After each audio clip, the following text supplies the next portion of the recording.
Muy buenas tardes. Vamos a dar comienzo a este quinto y último encuentro del curso Exilio y Profecía, dictado por nuestro obispo de San Miguel, Monseñor Damián Nanini. Este curso lo hemos organizado entre el Seminario Arcángel San Miguel y el Profesorado de Ciencias Sagradas San Miguel Arcángel. Aprovechamos para agradecerles su presencia durante estos encuentros, comentarles que todos los encuentros anteriores se hallan en el canal de YouTube Seminario Arcángel San Miguel y también se pueden encontrar en el canal de YouTube Profesorado Superior San Miguel Arcángel, en cualquiera de los dos canales. En el del profesorado también pueden ustedes acceder a todos los encuentros del curso de Introducción a la Lectura Católica de la Biblia, que Monseñor Damián Nanini hiciera de manera presencial durante el año 2019 en el Colegio Monseñor Terrero, donde funciona nuestro profesorado, y también el curso acerca de el libro del Génesis, que hiciera en la segunda parte del año pasado. En todos estos cursos ustedes pueden acceder, pueden verlos, y todas las charlas, clases anteriores que hemos tenido. Bueno, sin demorar más el comienzo y dándole entonces la palabra a Monseñor Nanini, los dejo para comenzar este último encuentro. Muchísimas gracias por su participación. Gracias, José María. Vamos a comenzar este día poniendo bajo la protección de nuestros santos ángeles custodios, ¿no? Una oración que me la enseñó mi papá cuando era chico, ¿no? Ángel de la guarda, dulce compañía, no me desampares ni de noche ni de día. Así que bueno, vamos encomendándonos y también de la Virgen, el modelo de escucha, de reflexión, de meditación y de vida de la palabra de Dios. Dios te salve María, llena eres de gracia, el Señor es contigo, bendita tú eres entre todas las mujeres, y bendito es el fruto de tu vientre Jesús. Santa María, Madre de Dios, ruega por nosotros pecadores, ahora y en la hora de nuestra muerte. Amén. San Miguel Arcángel, ruega por nosotros. Estuvimos de fiesta el martes acá en la diócesis, todavía hay poquito. Bueno, le aviso tanto a los que nos están viendo por YouTube como los que están en el Zoom, yo tengo acceso al chat. O sea que si quieren ir poniendo algunas preguntas, yo esta división por ahí entre Zoom y chat hizo que no fuera tan interactivo como hubiera querido. Por ahí me hubiera gustado más hoy dedicarme más a responder preguntas. Tengo algunas que me han mandado algunos amigos por privado y voy a tratar de responderlas, ¿no? Nos faltaría ver un temita. Acá está. Bueno.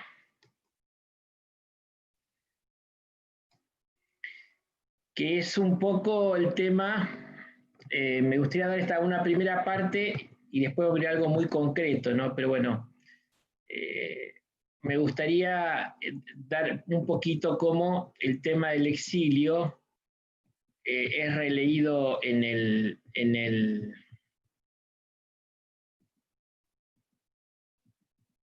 ahí está. Esto lo que es ya, ¿no? Cómo el tema del exilio es releído por nosotros hoy y cómo es releído también en el en el Nuevo Testamento, ¿no? El viernes pasado hicimos más bien un resumen de los contenidos de cada profeta y en función de la actualización de ese contenido elaboré esas 21 preguntas.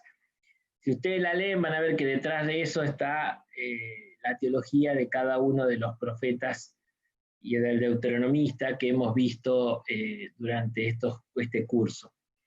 Pero hay una cosa muy rescatable esto lo dice el Concilium Dei Verbum, ¿no? Que el Antiguo Testamento dice, nos enseña la pedagogía de Dios en la historia, ¿no? Y esto no es menor, digamos, esto tiene más que ver con nuestra actuación, digamos, pastoral o nuestra actividad. Porque no solo el contenido tenemos que actualizar, sino las actitudes que han tenido los profetas, además de las convicciones teológicas que la sustentaron, ¿no? Porque hubo realmente una actitud educadora de los profetas, ¿no?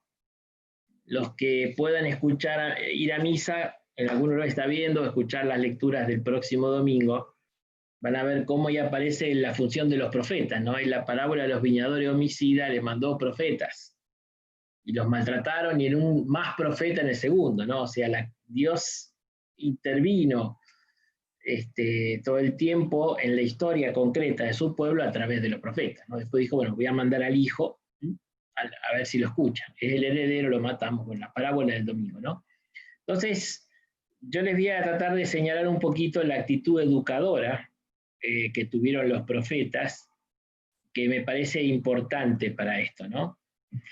Hay que distinguir muy bien antes de la catástrofe y después de la catástrofe.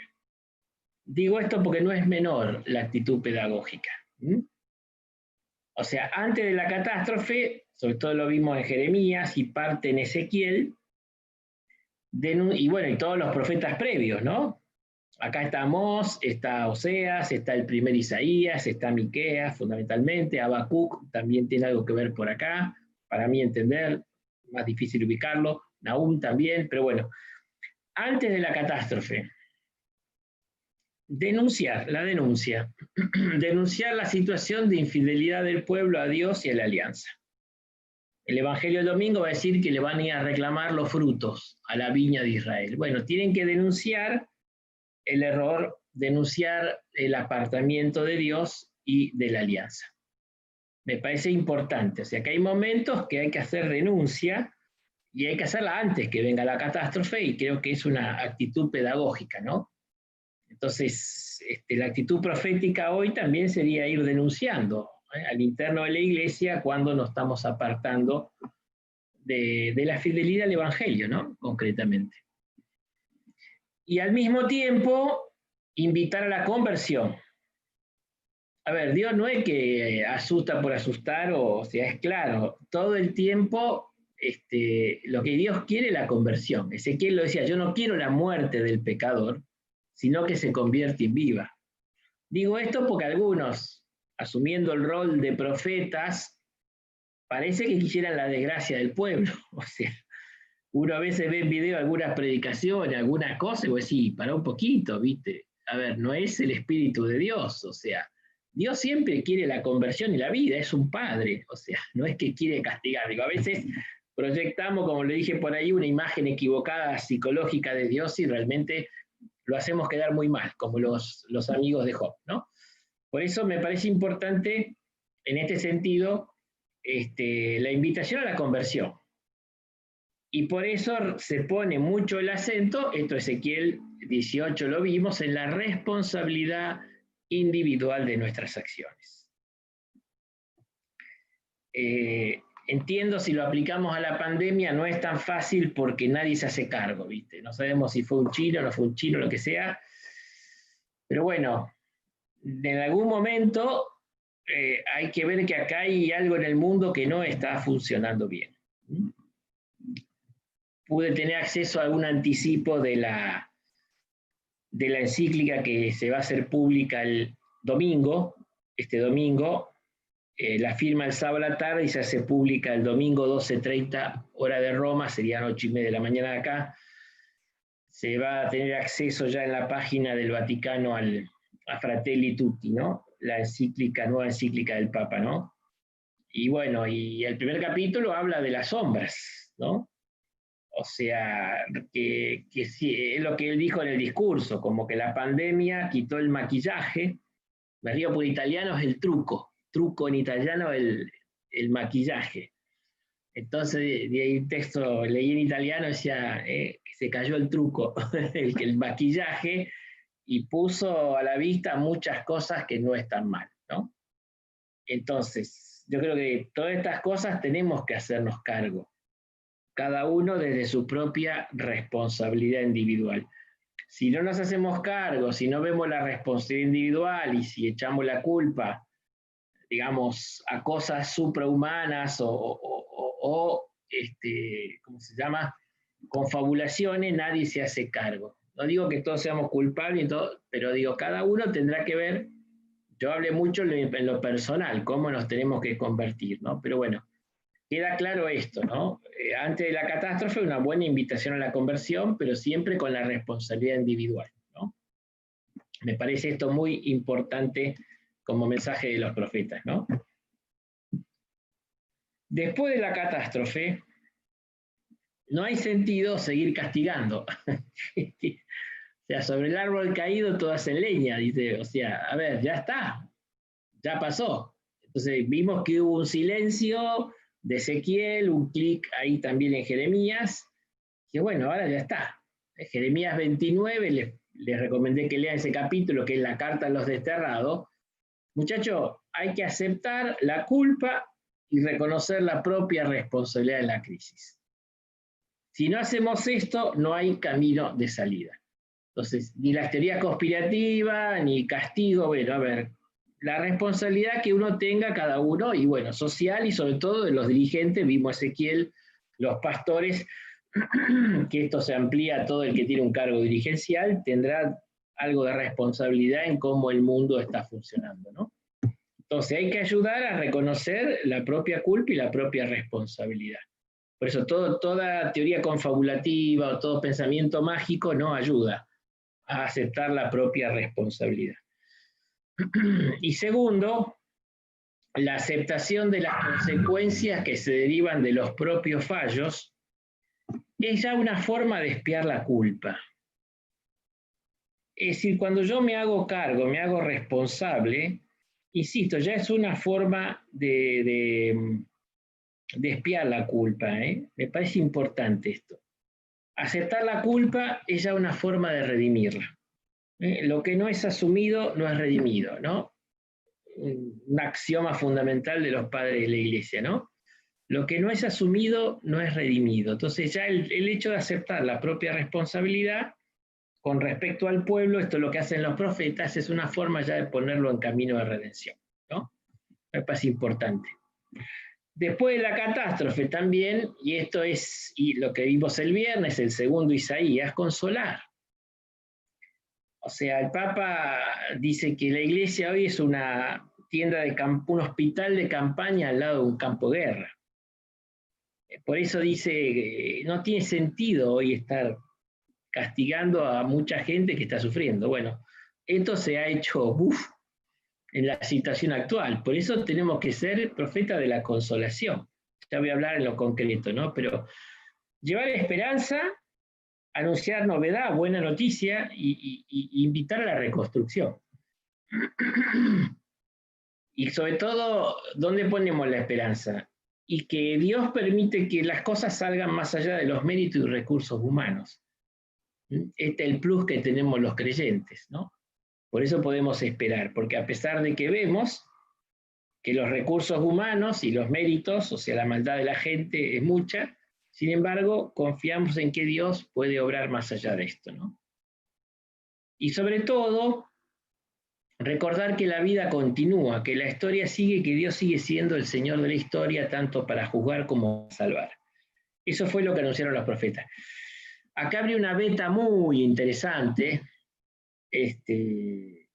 pero bueno, si no aquí viene hacemos un curso más breve sobre el post-exilio. Hay un autor que estudió mucho el origen de la apocalíptica. Y ustedes saben que la apocalíptica es una concepción, es un género literario, y se discute mucho que es un modo de escribir y de contar cómo se desarrolla la historia y cómo va a ser el fin de la historia, ¿no?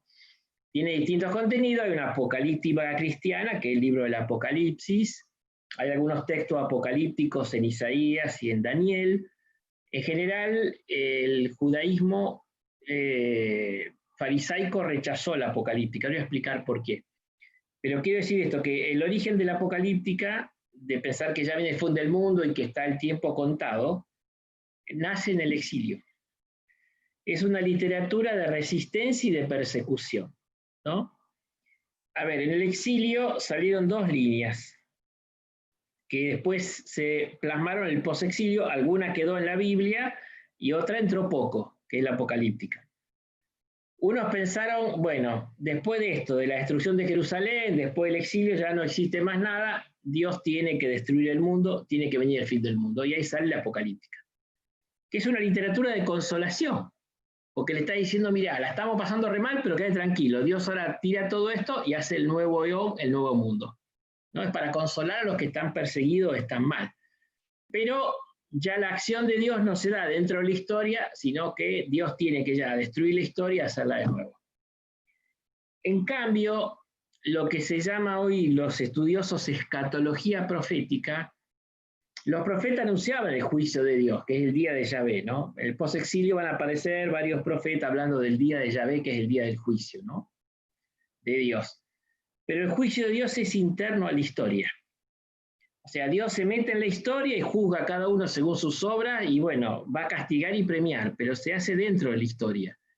O sea, la historia continúa. Y esto fue lo que hizo Jesús y por eso la vida cristiana continúa la historia. Y la apocalíptica cristiana simplemente te dice que sí, que va a haber un fin del mundo, pero pasa al final y mientras tanto esta historia continúa y el Espíritu Santo actúa y Dios sigue siendo el Señor de la historia, ¿no? Ahora, la tentación apocalíptica en algunas cuestiones es entendible. Hoy estaba escuchando en un programa que comentaban en un estudio de Finlandia, salió publicado en el diario, que todo el mundo, todos tuvimos más o menos el mismo tipo de pesadillas, dice, en la pandemia. Creo que no me acuerdo qué diario es que salió ese artículo de unos científicos en Finlandia. Y dice que una de las pesadillas que todos tuvimos fue la apocalíptica. O sea que nos hemos despertado, decía, y estábamos soñando que venía el fin del mundo.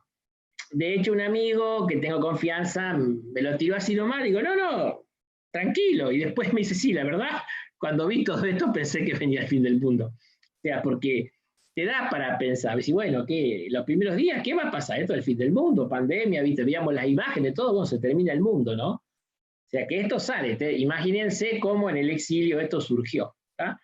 Pero bueno, pues digo, pero en realidad lo que quedó después fue la escatología profética, pues los profetas escatón en los últimos, o sea, que hablan de un juicio de Dios, del día de Yahvé, que Dios va a juzgar, pero lo hace dentro de la historia, y Dios sigue obrando en la historia y quiere reformar la historia y quiere transformar la historia. Y Jesús vino a decir, el reino de Dios hay que trabajarlo, ¿tá?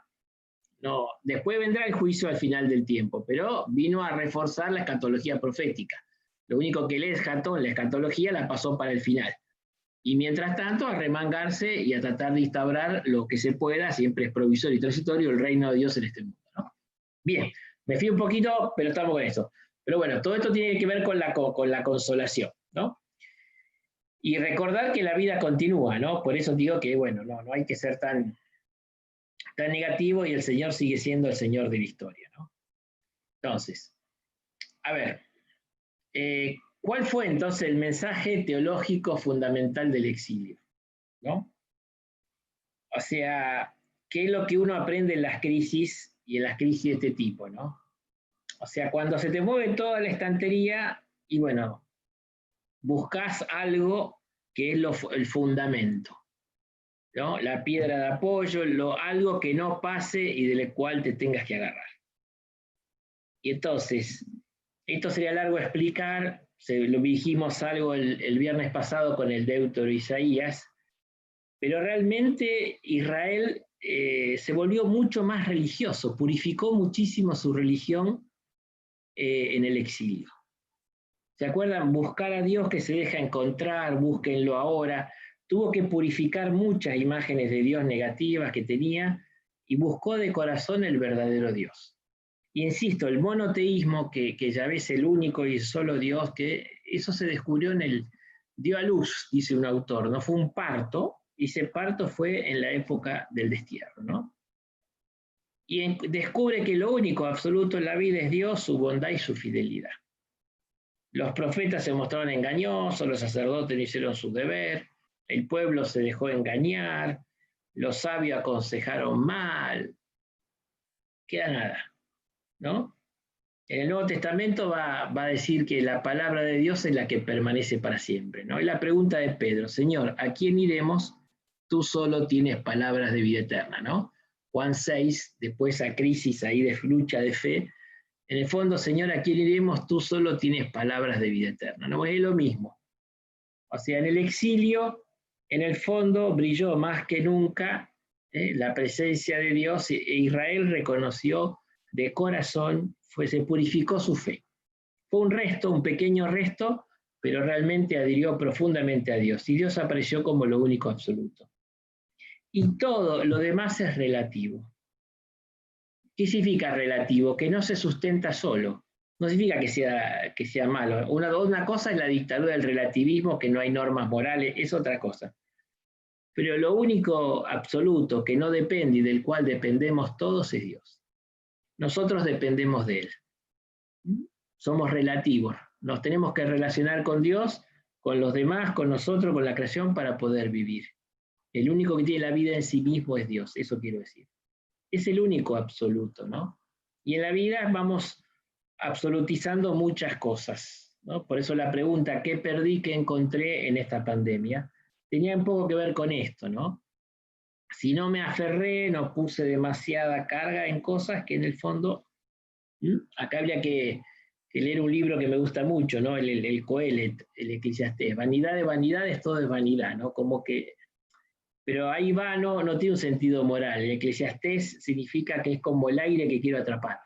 Es todo como atrapar viento. O sea, me quiero aferrar de todas las cosas en la vida y se me escapan cuando quiero atrapar el aire.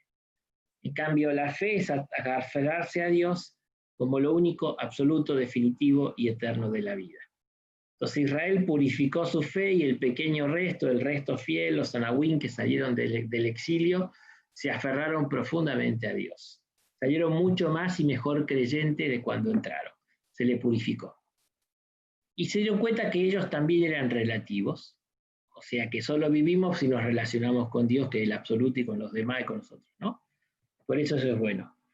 También aprendió que las mediaciones religiosas, estas que estaba nombrando, Israel tenía tres grandes mediaciones, ¿no? El rey o la monarquía, los sacerdocios y la profecía, ¿no? Son las tres mediaciones que surgen juntas. Cuando viene la conquista de la tierra, ahí empieza a surgir, eso está mucho en el libro de Samuel. Samuel es el último de los jueces, el primero de los profetas, que a su vez unge al primer rey, y ahí aparece el sacerdocio también ya ocupando su lugar, ¿no? O sea, son las formas como yo tengo, son los medios para vincularme con Dios. Eso mismo en la fe cristiana pasa a Jesús, que es sacerdote, profeta y rey, ¿no? Lo rey es pastor para el gobierno, lo sacerdotal es para el ofrecimiento de la vida y del culto, y lo profético para el anuncio y la denuncia de la palabra, ¿no?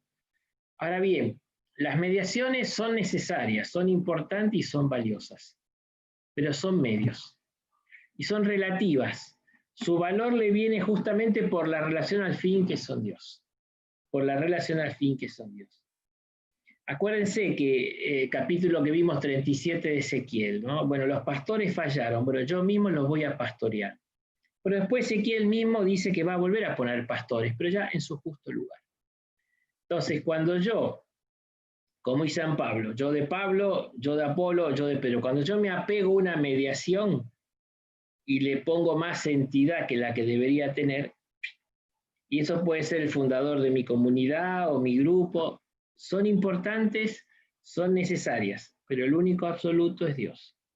Y el valor que tienen estas mediaciones son, en realidad, en la medida de su fidelidad a Dios, ¿no? Israel salió purificado. La iglesia es una mediación que es importante y es necesaria, y es santa y pecadora. Todos en algún momento vamos a entrar en una crisis que yo llamo eclesial, porque algunas cosas de la iglesia nos van a molestar mucho. Y al final uno termina aceptando, a ver, la iglesia te lleva a Dios y después por Dios acepta la iglesia, con su limitación y con los hombres y como estamos nosotros. Hay que atravesar. Una vez que llegas al absoluto, después ya entendés que la iglesia es una mediación necesaria para la salvación del hombre y del mundo, pero que tiene todas las limitaciones humanas. Entonces, el Israel de Dios, así le llama San Pablo, que sale del exilio, también salió purificado en esto. En el sentido de que si ya, a ver, no somos los mejores, ni son, mira, lo más valioso que tenemos es la presencia del Señor. San Pablo nos lo recuerda a los sacerdotes diciendo, tenemos un tesoro en vasija de barro. Es eso, somos una vasija de barro, pero bueno, con un tesoro que es la gracia para comunicar. Pero todo esto se aprende, aprendió Israel con la crisis del exilio y aprendemos nosotros con las crisis, ¿no? También hay una valoración de los méritos y de los pecados, que también son relativos. ¿Son importantes? Sí, Señor, pero no son absolutos. No son absolutos. Es lo que el Evangelio decía el otro día de los obreros de la última hora. Les dio más de lo que merecían. Entonces, acá hay que dejar claro esto. Los méritos son importantes y hay que tratar de hacerlos, son necesarios. Pero nadie puede ganar a Dios. Nunca alcanzan, nunca alcanzan. Ayer celebramos Santa Teresa del Niño Jesús. Hay un autor holandés, Conrad de Meesters, un carmelita, que dice que es uno de los que mejor entendió el pensamiento de Santa Teresita, ¿no? Y le puso al libro que él escribió las manos vacías, ¿no? Las manos vacías. Porque hay una frase de Santa Teresita que dice que cuando me presente ante Dios lo voy a hacer con las manos vacías. ¿Por qué? Porque me importa más lo que Dios me va a dar de que lo que yo le puedo dar a Él. Entonces ya no me importan mis méritos. A ver, Teresita, según el confesor, nunca cometió un pecado mortal. Vivió 24 años y una santaza. Ya no estamos hablando que pero ella dijo, mira, di todo, pero ante lo que Dios me va a dar por su misericordia es más lo que Dios me va a dar. Teresita entendió que los méritos son necesarios y por eso hizo mucho esfuerzo, pero se dio cuenta que nunca llegaba, nunca llegaba. Ella tiene una metáfora que a lo mejor con esto entienden lo que quiero decir, que fue lo que quiso decir ella. Ella es de fin del siglo XIX y justo se había inventado el ascensor, ¿no? Y entonces ella dice que la vida del cristiano, o ella describía su vida como que subía el primer peldaño y se caía. No hacía más que subir un escalón, dos y caer. Un dos escalón, como el mito ese de Sísifo de la piedra. Subía uno, dos y caía, uno, dos y caía, dice. Pero lo intentó 1000 veces. Dice, hasta que de golpe el Señor te pone el ascensor y en 2 minutos te lleva para arriba. Esa es la idea. Seguramente si ella no hubiera hecho todo ese esfuerzo de subir el primer escalón, Dios no le había metido en el ascensor, muy posible. Por eso hay que tratar de hacer los méritos. Pero nunca hay que creérsela que los méritos nos llevan al cielo. No, es la misericordia de Dios y solo la misericordia de Dios. Por eso el Señor nos tiene que meter en el ascensor y nos tiene que llevar Él. Esto creo que es algo que también aprendió Israel de sus propios méritos. Se le bajó mucho el orgullo de ser la raza elegida, el pueblo elegido, las promesas. Sí, está todo muy bien, pero si no viví, y si no es por... Y en parte son dones. Pablo también lo entendió. Si todo lo que tienes lo recibiste, si lo recibiste de Dios, ¿por qué te glorias como si fuera tuyo? Ese es el tema. Y también los pecados. O sea, sin duda que el exilio fue castigo por el pecado, ¿no? Y en el esquema de la primera alianza no había esperanza. Yo le expliqué, ¿no? La primera alianza es, Dios hace la alianza, da los mandamientos, ¿no? Éxodo 34, si cumplís los mandamientos, bendiciones. Si no los cumplís, maldiciones. ¿Tá? Ahí está el tema. Ahora, primero Jeremías, después Ezequiel empezó a decir, bueno, pero hay otra alianza que está con los patriarcas que no ponía condiciones. Y a pesar del pecado está la gracia. Por tanto, el pecado no puede impedir la obra de Dios. Siempre la misericordia triunfa sobre el juicio. Es lo que siempre dice San Pablo, ¿no? Ahí cuando dice todas las cosas concurren para bien de los que aman a Dios, y San Agustín pone también el pecado. Así que, por supuesto que no hay que pecar, pero no hay que desesperar por haber pecado. El Evangelio de los 2 hermanos que vimos otro día, siempre está la posibilidad de la conversión. Entonces, los méritos son importantes, hay que hacer esfuerzos por merecer. Pero ojo el orgullo, no vamos a ganarnos el cielo con los méritos, sino por la misericordia de Dios. Y los pecados hay que luchar y hay que evitarlo. Ahora, si nos pasó que pequemos, no desesperemos tampoco porque nos salvamos por la misericordia de Dios. ¿Tá? Pablo, buen judío, lo explica esto a las maravillas de la carta del Romano. Bien, Por eso, en el fondo, lo que uno tiene que aprender como enseñanza fundamental de todo este exilio es que la dependencia que tenemos con Dios es total, ¿no? De los méritos que hacemos, pero que no alcanzan, necesitamos la misericordia, y de los pecados que podemos tener, que necesitamos su perdón y por eso su misericordia, ¿no? Por eso hay una frase que el título de otro libro se llama Merced de su gracia. Estamos siempre en esta disponibilidad a la acción del Señor en nuestra vida, ¿no? Por eso me parece importante un poco como lo que Israel, desde el punto de vista espiritual, aprendió, ¿no? Por eso, en el fondo, uno aprende que solo Dios es el término de la fe, objeto del amor y motivo de la esperanza, ¿no? Las virtudes teologales. O sea, las crisis nos purifican en esto, ¿no? Israel empezó a poner esto, o sea, a creer solo en Dios y en el único Dios, a entender todo el Deuteronomio, que solo Dios nos ama y solo el amor es la forma de responder a Dios, y el amor es el que da sentido a los mandamientos, y solo en Dios tenemos que poner la esperanza, ¿no? Por eso es lo que aprende uno en las crisis, y es lo que aprendió Israel en su crisis del exilio, ¿no? Bien, cerramos esto. Quedaría también ahora, son tres los temitas, un segundo temita, que sería cómo se relee el exilio. Lo hago breve, porque son dos o tres ideas fundamentales, cómo el Nuevo Testamento lee el exilio, ¿no? Porque en el Nuevo Testamento el cristiano aparece como un exiliado, ¿no? Hay un texto clave con el cual Lucas describe el inicio del ministerio de Jesús en la sinagoga de Nazaret, ¿no? El capítulo 4. Mientras que los otros evangelios, Marcos y Mateo, presentan a Jesús que empieza a predicar, a formar la comunidad, Lucas prefiere presentarlo predicando en su sinagoga de Nazaret, ¿no? Entonces fue a Nazaret, donde se había criado, el sábado entró como de costumbre en la sinagoga, se levantó para hacer la lectura, Jesús sabía leer, era maestro, le presentaron el libro del profeta Isaías, y abriéndolo, el texto dice desenrollándolo porque era un rollo, y encontró este pasaje. Y entonces lee Isaías 61, 1, 2, que es un texto donde el profeta Isaías anuncia el fin del exilio, ¿no? Dice: el Espíritu del Señor está sobre mí porque me ha consagrado por la unción. Él me envió a llevar la buena noticia, el Evangelio, a los pobres, a anunciar la liberación a los cautivos y la vista a los ciegos, a dar libertad a los oprimidos y proclamar un año de gracia del Señor, ¿no? Dice que Jesús enrolló el libro, lo devolvió al ayudante y se sentó. Todo en la sinagoga tenía los ojos fijos en él a ver qué va a decir este hombre, y estaba en Nazaret, donde lo conocían de pibe y vuelve como maestro, y le dijo: hoy se ha cumplido este pasaje de la Escritura que acaban de oír, ¿no? A ver, acá Jesús está diciendo que la verdadera liberación del exilio la viene a hacer hoy, como diciendo, el exilio, la liberación del exilio de Judá, de Babilonia, que volvió a la tierra, en realidad es signo profético de la auténtica liberación que Jesús viene a traer. Y lo hace a través de la buena noticia, ¿no? Ese es un poco el tema. De hecho, habla de la liberación de los cautivos, se está refiriéndose a los cautivos, son los desterrados, ¿no? Viene a anunciar, como dice Isaías ahí, el regreso a Jerusalén, la liberación de los cautivos, ¿no?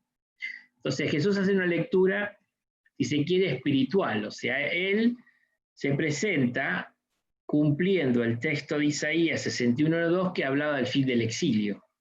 Y si este texto se ha cumplido hoy, como diciendo, a ver, con mi anuncio del reino, con mi anuncio del evangelio, se está cumpliendo lo que aquello en el fondo era un signo profético, ¿no? Que es la verdadera liberación que Jesús viene a traer, ¿no? Por eso habla de liberar a los cautivos, pero esta liberación de cautivo no tiene un valor político geográfico, sino un sentido moral, un sentido moral. O sea, la mayor esclavitud para Jesús es el pecado, y entonces el exiliado, el desterrado, es el que está lejos de Dios, ¿no? Por eso decimos que el exilio es una cuestión teológica. En el fondo, está exiliado, está desterrado, está lejos de Dios y de la comunidad de salvación.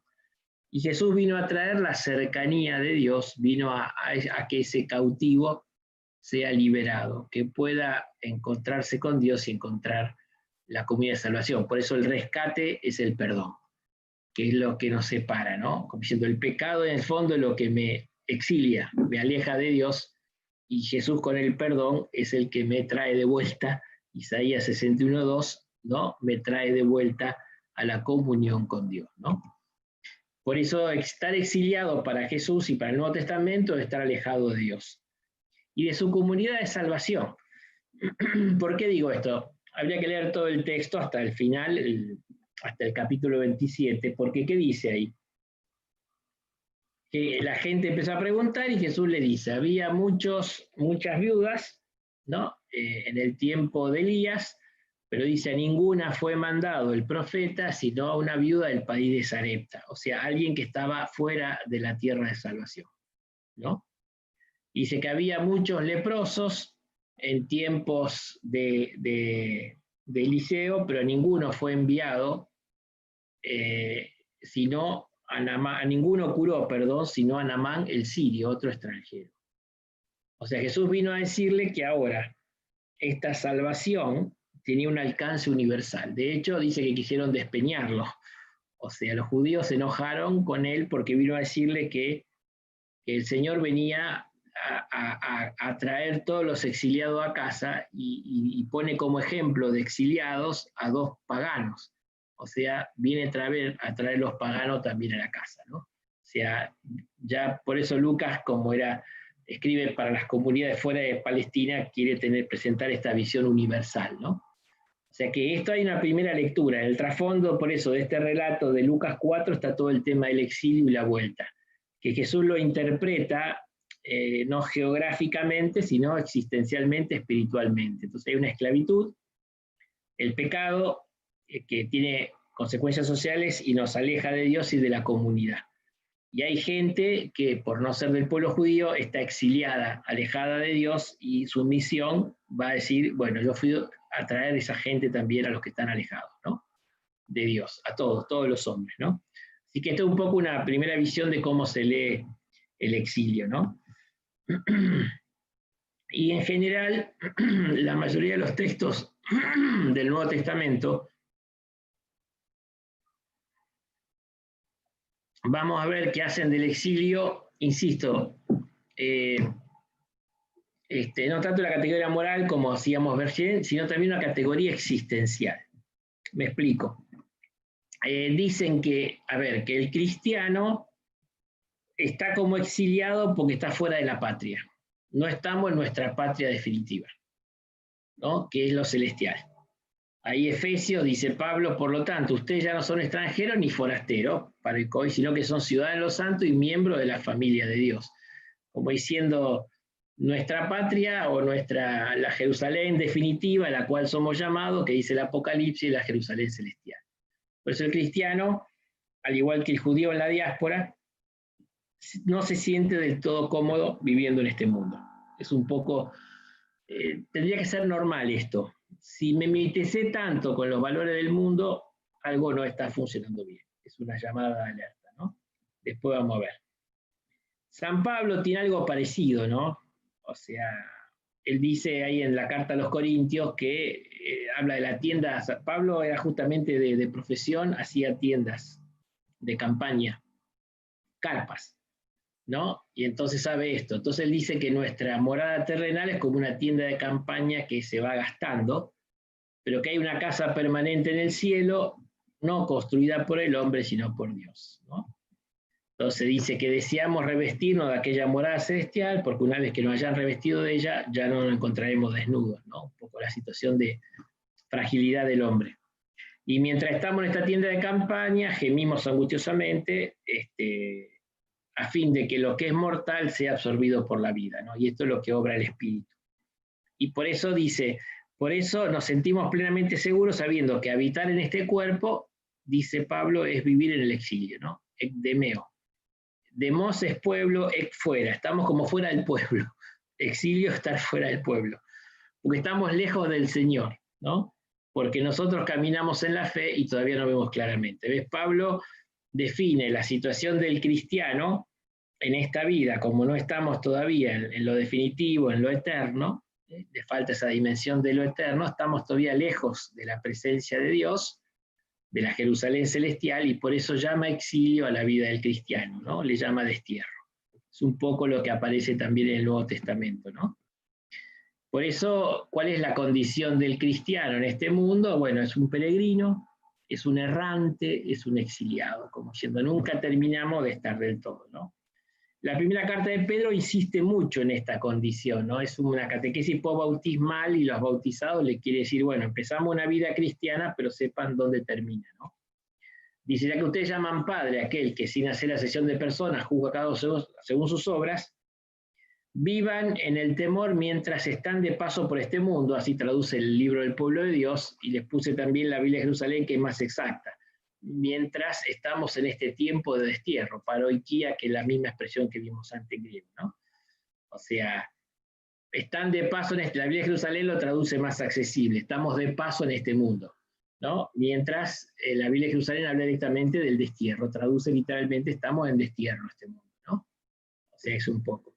Y la misma carta, capítulo 2:11, dice, yo los exhorto como agente de paso y extranjeros, paroikos, la misma raíz, no cedan esos deseos carnales que combaten contra el alma. Entonces, ¿ves?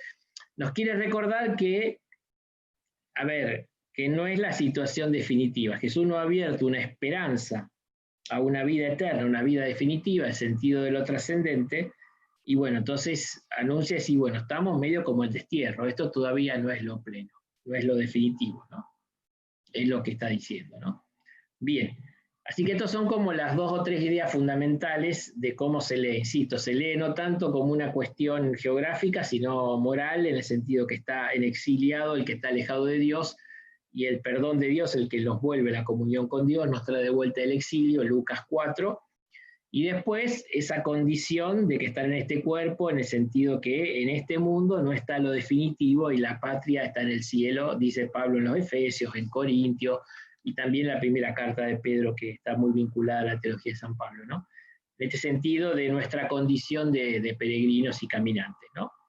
Bien, yo lo que voy a hacer ahora es darles algunas pistas, decir, bueno, a ver, voy a ir de lo general, de lo más general a lo más particular.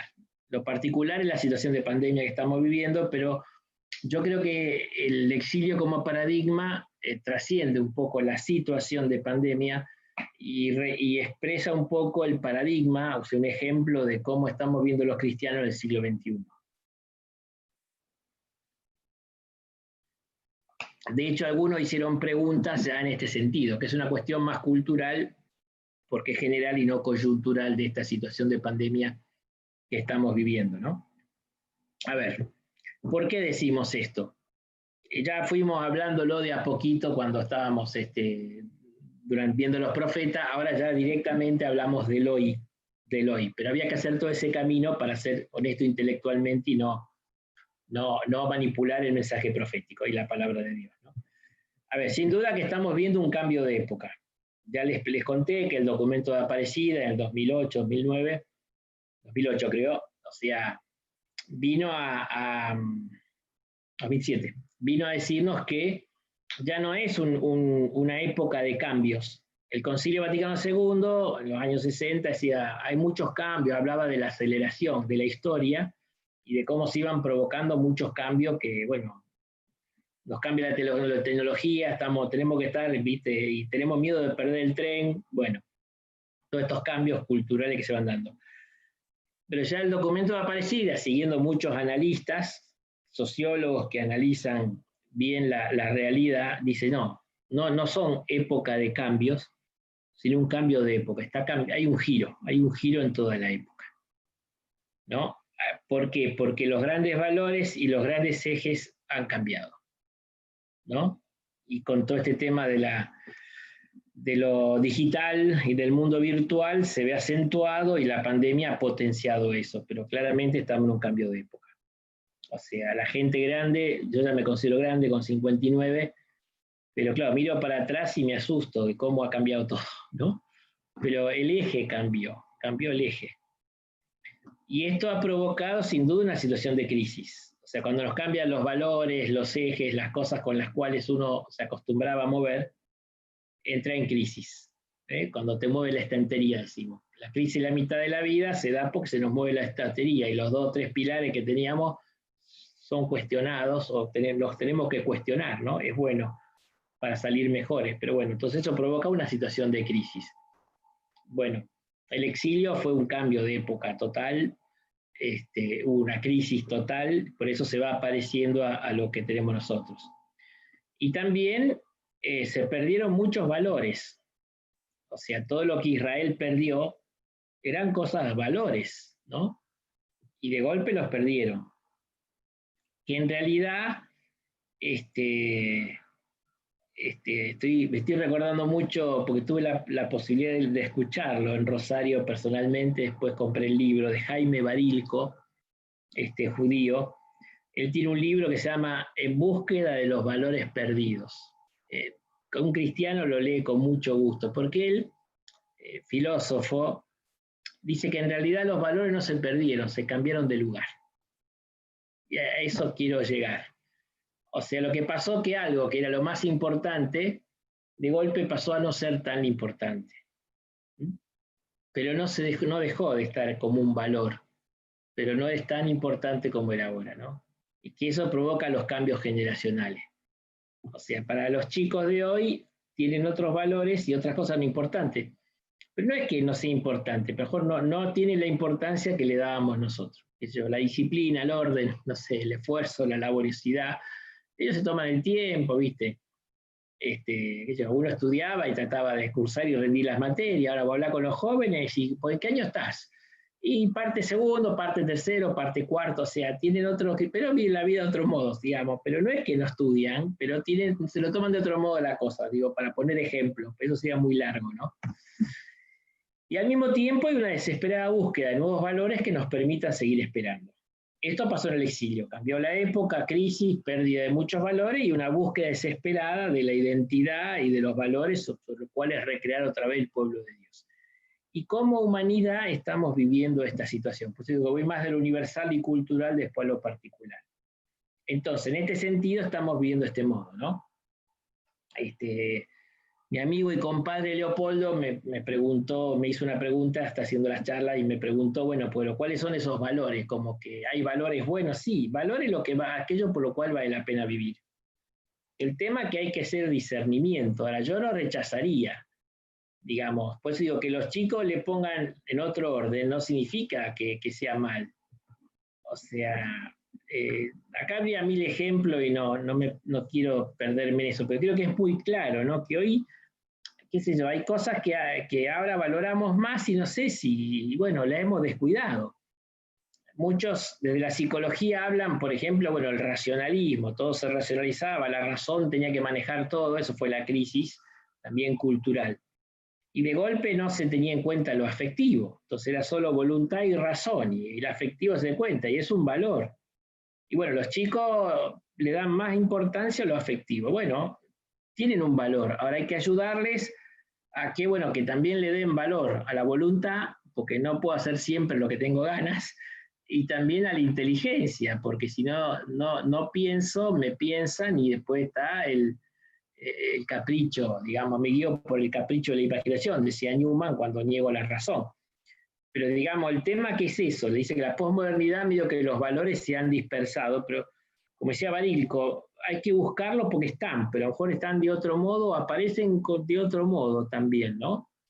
Entonces, me parece que ese es el tema. Y entonces el exilio nos sirve como ejemplo, paradigma dijimos como ejemplo, para nuestra búsqueda, para saber que hay que integrar. Ahora vamos a poner un par de ejemplos más del punto de vista de la fe, pero bueno, creo que en ese sentido, por eso muchos han visto el exilio como un paradigma de lo que estamos viendo como humanidad hoy. Es un cambio, se han perdido muchas cosas, y cuando perdemos esos valores fundamentales nos sentimos sin techo, y eso es la situación de exiliado, como que me cambiaron la cultura. Yo les contaba eso que lo leí una vez en un colectivo, creo que se los conté en una de las charlas estas, que estaba pegado ahí en un colectivo, una calcamonía, y estaba Isidorito. Esto me vende la edad, pero sí, yo de chico leía Paturcito y me encantaba. Estaba Isidorito Cañones, este personaje de Paturcito, ¿no? Que era el piola, el playboy, no sé hoy qué sería, una especie de playboy. Y bueno, él decía, la frase era esta: qué desgracia. Cuando me aprendí todas las respuestas de la vida, me cambiaron las preguntas. Y un poco esto, ¿no? O sea, de golpe nos han cambiado un poco los códigos, lo básico, lo cual nos movíamos, y entonces sentimos como que no estoy en mi casa, ¿tá? Y entonces, esta es una situación de exilio, ¿no? Que acá van a ver, es otro tema, lo enumero nomás. Dicen que en estas situaciones hay 3 reacciones desde el punto de vista humano, que uno para mnemotecnia son las 3 R. Las 3 R. La primera R es el retraso o el regreso, ¿no? O sea, hay gente que quiere, como le ve todo el peligro de lo tecnológico, todo esto, entonces hace una regresión, ¿no? O sea, bueno, vamos para atrás porque atrás me siento seguro. Y hay gente que se construye un mundo por fuera del mundo real cotidiano, ¿no? Ejemplo extremo, los menonitas que viven ahí. El otro día hubo un documental en Estados Unidos, como en el siglo XVIII, y no usan carro, no tienen celular. O sea, es entendible, pero no creo que sea la actitud correcta. Es decir, bueno, me construyo artificialmente un mundo donde yo me siento cómodo y vivimos los valores y estamos acá. El regreso. La otra actitud, la otra R, es la revolución, ¿no? Que algunos al inicio de la pandemia tiraron, incluso dentro de la iglesia, ideas revolucionarias. ¿Qué significa? Que se va todo al diablo y que va a venir algo totalmente nuevo que tiene que ver con lo anterior. Un amigo decía, no, la iglesia que conocimos no va a existir más, el mundo que conocimos. O sea, el revolucionario explota este mundo con la utopía de construir algo nuevo, que nunca llega. Y suele ser peor que lo que había, pero bueno, pero por eso te digo, ¿no? Entonces, ni la regresión o la vuelta atrás, ni una vuelta hacia adelante sin ningún piso ni continuidad, sino que es la reforma. A nivel eclesial siempre fue eso, eclesia siempre reformada. La iglesia siempre, reformar significa volver a la forma originaria, ¿no? A los valores originarios. En toda crisis tengo que volver a mi identidad más profunda, ¿no? La crisis de la mitad de la vida, bueno, ¿quién soy yo? ¿Quién quiero ser? Bueno, pero vuelvo a lo más profundo de mí mismo. Bueno, en la iglesia por eso, y en la cultura pasa lo mismo. Bueno, algunos volvemos entonces a hacer todo como en el siglo XVI, como en la cristiandad que estábamos bien. No tiene sentido. Vamos a hacer el Vaticano VIII. Mira, tampoco. Mira, lo que el Papa puso de la reforma de la iglesia, hasta hablar, sacaron un libro así gordo, diciendo, bueno, la reforma que es volver al evangelio, volver a lo auténtico, volver a lo que uno realmente es, a los valores fundamentales para seguir esperando. Entonces, toda crisis que nos afecta como personas, como creyentes, bueno, nos dice, bueno, ¿cuáles son los verdaderos valores evangélicos por los cuales vale la pena vivir, ¿no? Entonces, no por ser anteriores son mejores, ¿no? En esto también hay fue una sorpresa, es esto muy, muy agradable para mí. ¿Vieron el dicho todo tiempo pasado fue mejor? Suele decirse mucha gente que el pasado es lo nostálgico del pasado. San Agustín, siglo V, refuta esto en una homilía. Es que dice que no es verdad. Aparte no tiene sentido, porque yo tengo que vivir lo que me toca hoy. Si añoro el pasado, no vivo el presente y eso no es bueno y Dios no lo quiere. Así que bueno, sigo con esto adelante. 1000 temas para hablar acá, pero sigo para adelante. Bueno, segundo tema que nos asemeja a la situación del exilio, que ya lo hemos nombrado esto. El paso de los cristianos de una situación de mayoría a una minoría dentro de la sociedad que nos hace sentir como extranjeros o sea exiliados. Ahora les voy a leer unos párrafos de un documento de los obispos belgas del 2005. Y dicen esto, ya la civitas católica, la cultura católica no existe más. ya no está la mayoría católica. Siempre les puse ya 2 o 3 veces el ejemplo, hace 50 años atrás, el Viernes Santo no había ni televisión, no se pasaba música, nadie hablaba, y hoy el Viernes Santo están los boliches abiertos. O sea, a ver, algo cambió culturalmente, ¿no? Y entonces el cristiano ya no se encuentra en una cultura cristiana. Y lo que quedó de la cultura cristiana es un barniz que va a durar poco, se va cayendo a pedazos, como un cielo raso viejo, con humedad. Entonces, la realidad es esta. La realidad es esta. Y es normal que yo como creyente me sienta como bicho raro, como extranjero, como exiliado. Y eso me pone un poquito en crisis. Pero es la realidad. Es la realidad. O sea, no hago juicio de valor, ¿no? Por eso estamos viviendo como en una diáspora. ¿Vieron? Diáspora del judío que vivía fuera de la tierra, ¿no? Porque, a ver, en Jerusalén está todo organizado de acuerdo a la fe, el viernes a la tarde, cuando sale la primera estrella, pum, comienza el Shabbat, la gente se va a su casa, no trabajan, está todo cerrado hasta que sale la estrella del sábado y bueno, entonces, o sea, está todo en orden al Shabbat, o sea, que está todo armado como una sociedad donde los valores de la fe y de la cultura judía se van a vivir. Y entonces donde vos vas a comer te van a dar siempre comida kosher y bueno, nunca te van a hacer Yo me acuerdo que ahí en Nazaret, el Shabbat, subía al ascensor, había 2 ascensores, uno para los paganos, otro para los judíos. Yo me equivoqué y me metí en el ascensor de los judíos. El día sábado el ascensor era automático, subía todos los pisos y bajaba todos los pisos todo el día así. ¿Por qué? Porque no podés, según su ley, tocar el botón. Entonces, incluso vieron esas ollas que vos ponés y se prende fuego, lo inventaron ellos, para que el Shabbat vos no podés prender el fuego. Entonces, para calentar los alimentos, pum, ponés y se prende sola. Entonces yo no hago, bueno, entramos en ese tema, pero bueno, quiero decir que en Jerusalén estaban así, cuando van al exilio se encontraron con una cultura distinta y no podían, ¿no? Como los cristianos, los 3 primeros siglos, hacían ir a misa, corrían riesgo de vida, porque si lo encontraban podían ser mártires por los 3 primeros siglos, y por eso que iban a las catacumbas, en realidad iban a lugares ocultos a celebrar la misa el sábado de la noche, porque ya empezaba el domingo, ¿no? Entonces la hacían de escondido y el domingo era día laborable, porque era otra cultura, hasta que después la iglesia, bueno, los cristianos con la evangelización convirtieron el imperio y bueno, el imperio empezó a poner el domingo como día feriado y todo gira en cuanto a las fiestas religiosas. Todavía las tenemos, pero ya casi sin sentido, pero bueno, en ese sentido los feriados, todo, el domingo, todo nos ayuda para vivir la fe. Pero culturalmente ya vimos en diáspora, estamos lejos de la patria definitiva, que es lo que dijimos antes, ¿no? Y bueno, pero esto creo que es bueno, sentirse un poco extranjero en este mundo, en esta vida. Primero por lo que dijimos antes, porque lo definitivo no está. Entonces no me puedo mimetizar tanto con el mundo, ¿no? Entonces un poquito de sentir que no es el reino de Dios, no es la plenitud, esto no es el cielo, y bueno, así me tengo que sentir un poco, es signo de que tengo identidad. Si ya todo me da igual es que me he diluido, como le pasó a muchos judíos en la diáspora, ¿tá? Miren, esto decía en el 2007, perdón, no 2005. Es una carta de estímulo que le mandaba a los sacerdotes, los obispos de Bélgica, ¿no? Dice esto: cada vez menos podemos contar con que nos rodee una cultura cristiana o que nos sostenga una red social.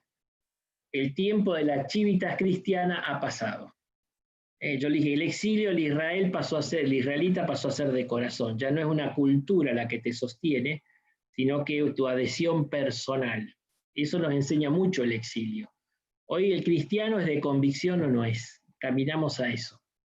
¿Es de convicción personal o no es? Porque nadie te favorece la misa, nadie te favorece la práctica de la fe, hasta te pueden tomar en ridículo, te pueden perseguir. Entonces ya no voy a ser cristiano por costumbre o por cultura, sino por convicción. ¿Tá?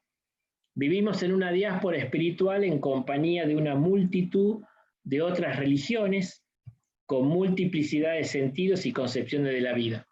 Por ahí en Argentina esto no es tan fuerte, porque no considero otra religión al evangelismo, son cristianos, digamos, pero no es otra religión. Pero en los países europeos, con toda la inmigración que han tenido de Asia, con el Islam, de África, perdón, y de Asia con el Islam y también de la religión africana y compañía, ellos ya están viviendo en un mundo pluricultural y plurireligioso, muy fuerte, ¿no? Si alguien fue últimamente con Europa, ve todos los colores en las calles. Y hay entonces concepciones de la vida y distintos sentidos, ¿no? Por eso, bueno, lo que dicen ellos es en este contexto plurireligioso y pluricultural es cuando nació el cristianismo. Por tanto, en aquellos tiempos los cristianos también están presentes en todas partes y en ningún lado, ¿no? Ahí la carta de Diogneto se le iba a pegar, pero es muy larga, pero si la googlean la encuentran. La carta de Diogneto es del siglo II, la cita el concilio, y ya vislumbrando esto, ¿no? Y dice cómo los cristianos comparten muchas cosas del mundo, pero no todo, y cómo se distinguen, ¿no? Y dice que los cristianos son el alma del mundo. Es muy bonita esta carta del siglo II de un cristianismo que se parece al que estamos viviendo ahora, ¿no? Por eso ahí cita la carta de Diogneto. Dice la cuestión, ahí salté un párrafo porque se habló mucho, se discute, dice la cuestión más bien debía ser la siguiente. Dios, ¿qué piensa de esto? Fíjense, no se tratará de un nuevo exilio en Babilonia. Dice, Israel pensaba que todo debería estar en sus manos para que de este modo poder construir sólidamente un rey, el templo, su sacerdocio, las mediaciones, sinagogas, la montaña santa, la tierra santa. Solamente había olvidado que era sobre Dios sobre quien debía construir, lo absoluto y lo relativo. Entonces el Señor condujo a Israel a Babilonia para que su pueblo aprendiese en carne propia que no podía afirmarse más que sobre él, sobre Dios. En lugar de crecer en una confianza en sí mismo, debía crecer poseyendo un corazón humilde y arrepentido. La purificación que tuvo Israel en el exilio, ¿no? Fue una purificación. Y entonces se preguntan los obispos belgas, ¿no será quizá que nuestra iglesia creyó demasiado en sí misma, cuando en realidad ella solo puede construir teniendo por fundamento a Cristo? Convengamos que esta tentación no es solo de hoy, y cita a Jeremías, primer maestro de la gola del destierro. Me abandonaron a mí, la fuente de agua viva, para cavarse cisternas agrietadas que no retienen el agua. Digo, nos fuimos con cosas, absolutizamos otras cosas y nos olvidamos del Señor. Y en la iglesia también. Justamente es durante el exilio en Babilonia cuando, para confortar y consolar a Israel, fueron escritos los textos más tiernos y maternales de toda la Biblia. Aunque tu padre y tu madre te abandonen, yo no te abandonaré. Puede una madre olvidar al hijo en su entraña, aunque ella no lo haga, yo no te abandonaré. Todos textos de Isaías del exilio, ¿no? En esta ocasión, dice, Dios no aparece solo como un jefe guerrero poderoso que va a la cabeza del ejército de Israel, sino como el Dios cercano y lleno de ternura. O sea, en este sentido, por eso digo, fue un enriquecimiento teológico. Israel comprendió mejor al Señor en la época del exilio, ¿no? Y se encontró con el verdadero rostro de Dios, ¿no? Y bueno, a veces perdemos un poco esta mirada, ¿no? Sigue, este es el último párrafo, siguen diciendo los obispos belgas. En Babilonia el pueblo aprendió la humildad de entregarse plenamente solo a Dios. De la misma manera, este tiempo difícil puede llegar a ser tiempo bendito de gracia y de esperanza. Consolación. A ver, los obispos belgas no se ponen a maldecir la posmodernidad. Yo tenía un cura amigo que la insultaba en unas reuniones, hablaba de los posmodernos y los insultaba, les ponía apelativo irreproducible. Estaba enojadísimo con la posmodernidad. Pero bueno, ¿qué gano con insultarla? Se instaló y está. Y es la matriz cultural en la que estamos viviendo. Ahora, ¿qué tengo que hacer? Consolar, alentar, despertar esperanza. A ver, este tiempo difícil de prueba, porque el exilio fue una prueba, puede llegar a ser un tiempo bendito de gracia y de esperanza. Esto es quizá hoy lo más saludable que Dios puede darnos. Pero claro, eso nos duele. Perdemos cosas, no me siento cómodo, tengo que hacer una nueva síntesis, ya estoy cansado de hacer más síntesis, de aprender más tecnología. El ejemplo que todos ponemos, esto perdón que sea tan, que todos lo ponen, pero bueno, ¿quién sabía que existía el Zoom? ¿no? Leí que fue un chino que trabajaba en una empresa de Estados Unidos y como no le dan bolilla salió y fundó la empresa Sub, se hizo recontra millonario en esta pandemia, ¿no? Aunque ahora tiene mucha competencia, el tipo pegó primero. Bueno, pero tuvo que aprender a usar el Zoom, todas estas cosas que antes no, bueno. Pero bueno, bien, pero está. Por tanto, el sufrimiento actual puede ser de parte de Dios una invitación a crecer como cristiano y como sacerdote, estaba hablando de los curas, pero bueno, como cristianos. Para ello necesitamos una renovada conversión cada día. Ese es el tema, la conversión. Esto significa que la solución está en el interior y no en el plan de trabajo. Insisto, es de adentro el exilio. ¿Qué dijimos? Pondré mi ley en el corazón, les daré mi espíritu en el corazón, Jeremías, daré un corazón nuevo y un espíritu nuevo, les quitaré el corazón de piedra, les pondré el corazón de carne. Israel aprendió el exilio, que lo fundamental de la vida pasa por el corazón. Y es ahí donde me vinculo con Dios y con los demás, y ahí es donde hay que cambiar. No es tanto el plan de trabajo, sino el interior. Por eso, acá los obispos dicen, a nivel eclesial, sí, muchas cosas exteriores vamos a tener que cambiar. Pero insisto, es de corazón, como dice el Papa. La iglesia en salida depende de alguien que quiera realmente, que haya experimentado en su corazón la alegría del Evangelio y quiera contagiar a los demás. Porque si uno no tiene eso, por más que cambie toda la estructura de la parroquia y toda la estructura de los movimientos, si no hay celo misionero adentro porque se encontró con el Señor y le cambió la vida, no sale esto. Por eso dice, la racionalización y la reestructuración, la redistribución de tareas y de responsabilidades que hay que hacer es indispensable, indudablemente. Pero la verdadera reconstrucción vendrá de la conversión del corazón. Y yo aplaudo a los obispos belgas porque piensan como yo. Pero bueno, eso es claro, ¿no? La solución está en nosotros, por ello es bueno que nos preguntemos, ¿vivimos y pensamos suficientemente según el Evangelio? Vivimos y pensamos, eso es la reforma, verdadera reforma de la Iglesia, si vivimos y pensamos según el Evangelio. Entonces, la situación cultural como ambiente macro que va a durar más que la pandemia. Y la pandemia misma es una invitación a la conversión, al cambio de corazón, cambio de actitud, pero desde el Evangelio, ¿no? Por eso me pareció muy buena esta síntesis, este aporte de los obispos belgas, ¿no? Bien. Entonces, desafíos. Igual que en el exilio, ¿se acuerdan que hablamos de la memoria y la identidad con Isaías? El dolor, el sufrimiento de no sentirse en casa, los estrujó, los motivó para buscar la identidad. Y la identidad la encontraron en la memoria. Es nuestra memoria en la vida humana la que nos da identidad. Y es nuestra memoria, la tradición con mayúscula en la vida cristiana la que nos da identidad. Que acá hay un concepto que lamentablemente lo manejamos mal. Porque parece que tradición y tradicional es lo del pasado.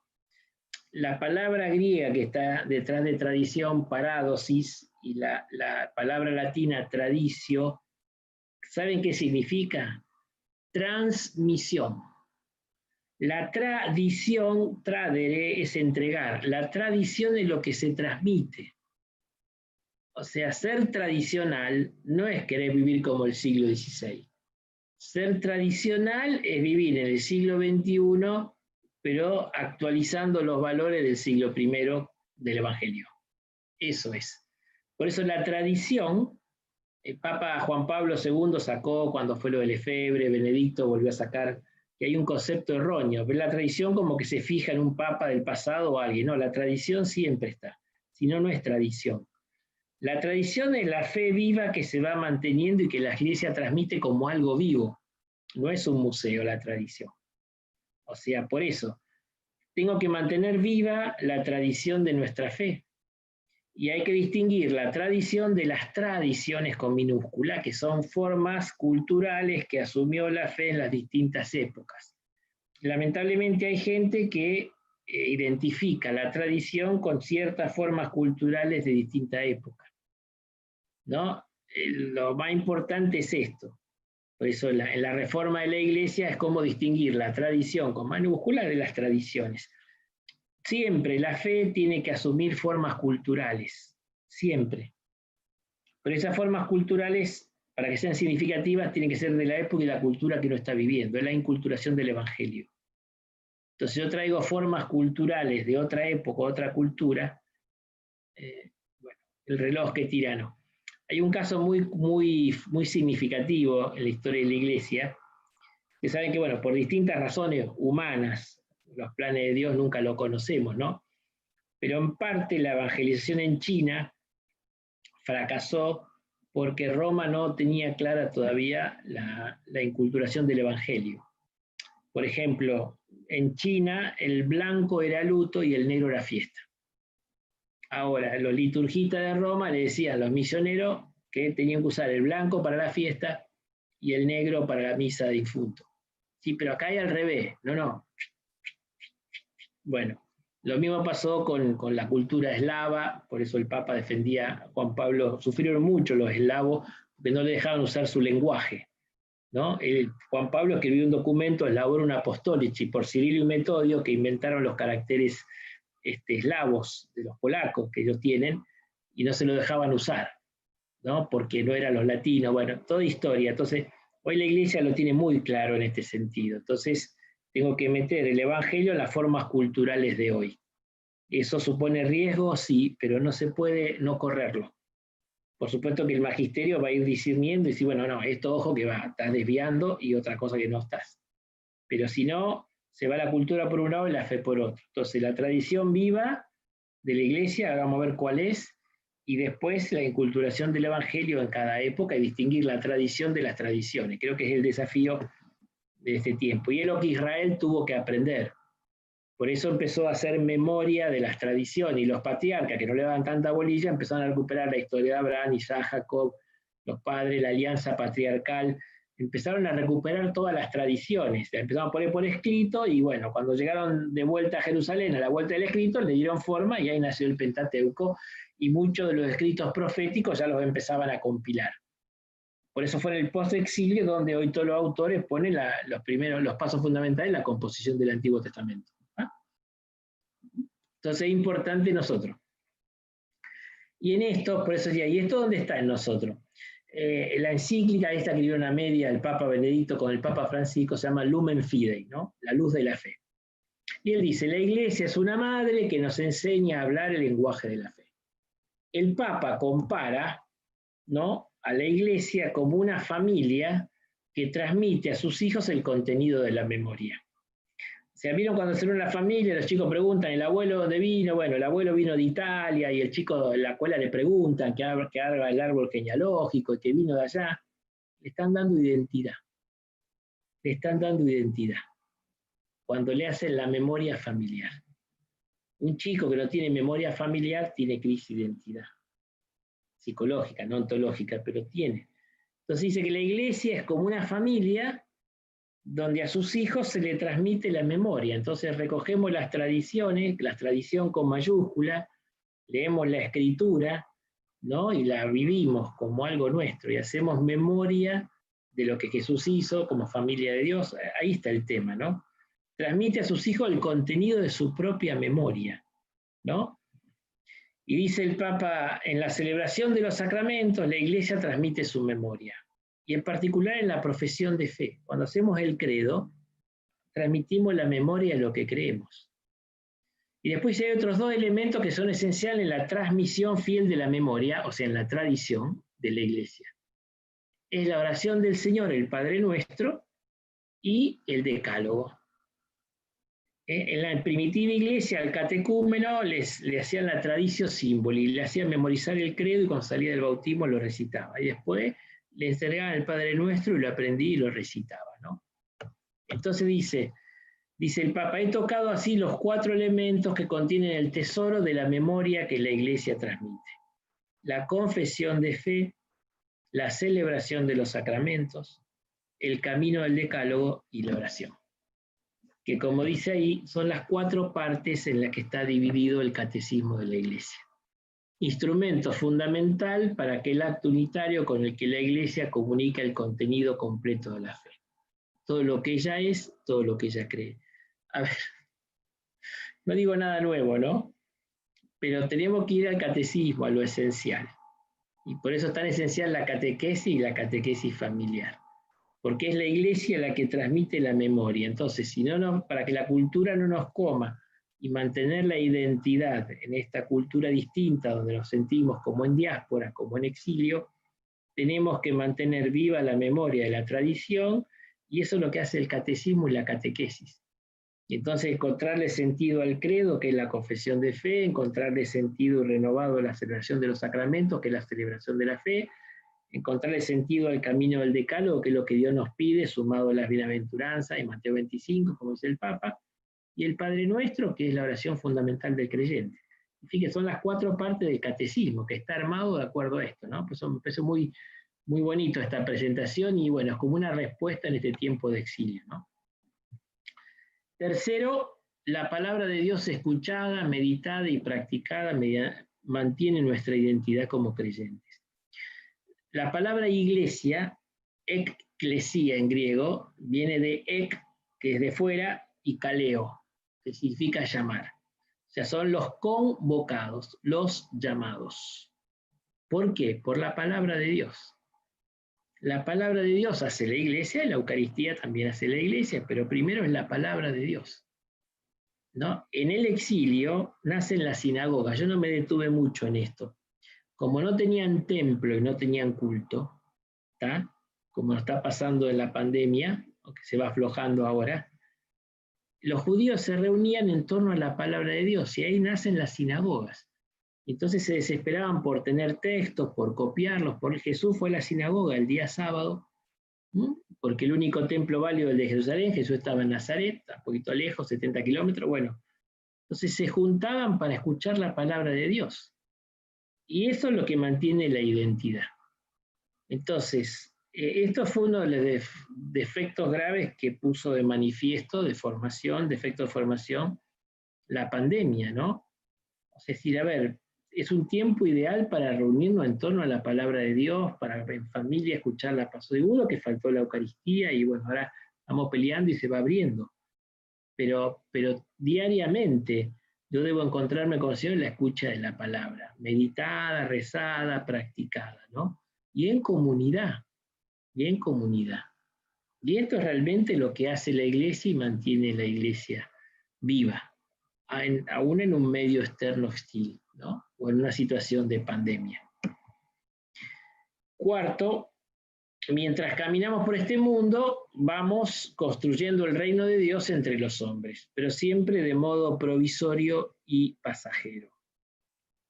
A ver, capaz que le pongo esa frase que es de los obispos en un documento.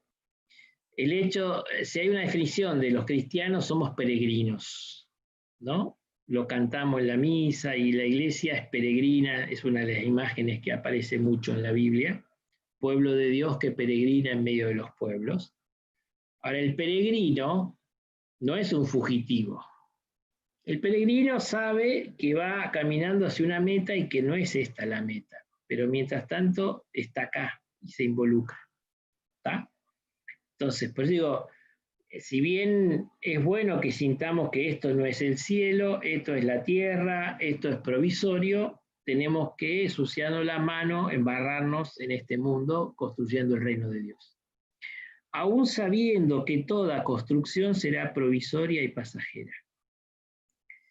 El Papa Ratzinger explicaba hermosamente que él no está en contra de la cristiandad. Dice, la cristiandad, dice en un libro, fue un maravilloso intento de inculturación del Evangelio, que duró 7, 8, 9 siglos, ¿no? Empezó, viste, del siglo VI, después de la destrucción de los hunos y todo, empezó con San Benito y y empezaron, duró siglos, realmente a hacer la cristiandad, que era una cultura y un mundo cristiano, con todos los pecados, la cruzada y todo lo que quiera, pero era un mundo cristiano, y están las grandes catedrales y los grandes testimonios de todo esto. Entonces es fabuloso eso. Pero como decía el Papa Ratzinger, pero ya no está. Ese es el tema. Yo no tengo nada contra la cristiandad.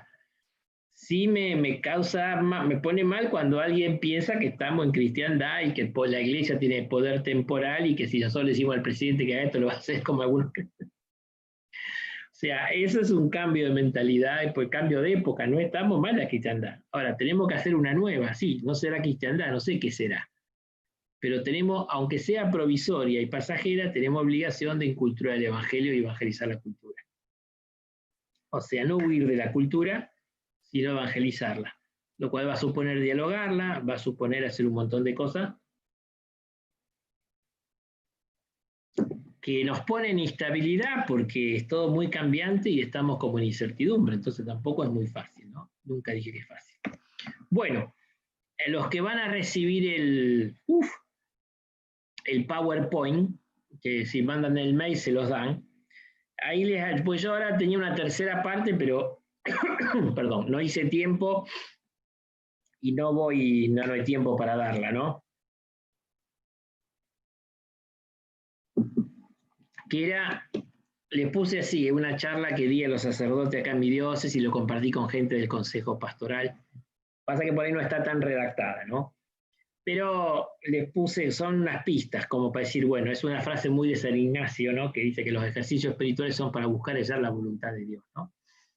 Entonces, ¿qué nos pide Dios en esta pandemia? La pregunta que hacían los obispos belgas, ¿no? Y entonces, bueno, me puse un poquito y bueno, esbocé algunas cosas. Entonces, primero ponerse a escuchar a Dios, que es lo que está ahí, ¿no? Segundo, ponerse a la escucha de nosotros mismos también, ¿no? Entonces, los distintos sentimientos que estamos viviendo. Ahí está en el PowerPoint, ¿no? Las dos cosas. Después a nivel pastoral también, y después el discernimiento, ¿no? Que por eso es un urgente llamado a la conversión. Siempre de todas estas cosas Dios nos llama a la conversión, es lo que dijimos, y que en ese sentido, digamos, ¿qué tipo de conversión tenemos que hacer, ¿no?